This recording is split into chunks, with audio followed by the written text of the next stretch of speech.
ایک زمانے کی بات ہے کہ بغداد کے قریب ایک انصاف پسند بادشاہ سلیمان اور اس کی نیک دل ملکہ رابیلا رہتے تھے، جو اولاد کی نعمت سے محروم تھے۔ ایک دن باغ میں حادثہ پیش آیا اور ملکہ دنیا سے چلی گئی۔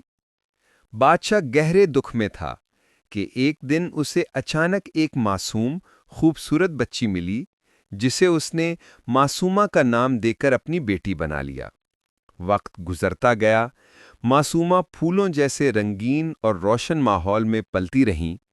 ہر طرف خوشیوں اور محبت کی چمک تھی، مگر بادشاہ کی دوسری بیوی نے حسد کی آگ میں جادو کے ذریعے بادشاہ کے دل میں معصومہ کے خلاف نفرت ڈال دی، یہاں تک کہ بادشاہ اسے جنگل میں چھوڑ آیا۔ لیکن پوری رات بادشاہ کے دل میں روشنی کی لہر دوڑتی رہی۔ ملکہ رابیلا خواب میں آئیں اور اسے حقیقت دکھائی۔ پھر بادشاہ نے روشن صبح میں واپس جا کر معصومہ کو اٹھایا، اسے سینے سے لگایا اور محل واپس لایا، جہاں رنگ، روشنی اور بہاریں معصومہ کے آتے ہی دوبارہ لوٹ آئیں۔ وقت گزرتا گیا اور دونوں شہزادیاں جوان ہوئیں، مگر معصومہ اپنی خوبصورتی، نرم طبیعت اور روشن چہرے کی وجہ سے سب کی پسندیدہ بن گئی۔ لوگ اسے پری کہتے تھے۔ بعد میں بادشاہ سفر پر گیا تو راستے میں اسے ایک رنگین باغ ملا، جہاں سے پھول توڑنے پر ایک دیو نے شرط رکھی کہ جس کے لیے پھول توڑے ہیں اسے 1 سال تک اس کے پاس آنا ہوگا۔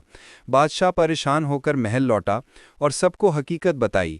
یوں معصومہ کی زندگی میں قسمت کا نیا موڑ آنے والا تھا۔ جب دیو نے شرط رکھی کہ جس کے لیے پھول توڑے گئے ہیں اسے 1 سال تک اس کے پاس آنا ہوگا، تو بادشاہ کے دل پر بوجھ تو ضرور تھا، مگر اس کے دل میں ایک روشنی بھی جاگ رہی تھی کہ شاید اس واقعے میں چھپا کوئی بھید معصومہ کی قسمت کا دروازہ کھولنے والا ہو۔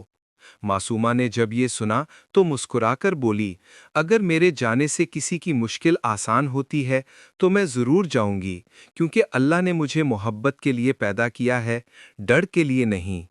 اس کی بات سن کر پورے محل میں محبت اور روشنی کی لہر دوڑ گئی۔ اگلے دن روشن صبح میں جب وہ دیو کے باغ میں پہنچی تو حیران رہ گئی۔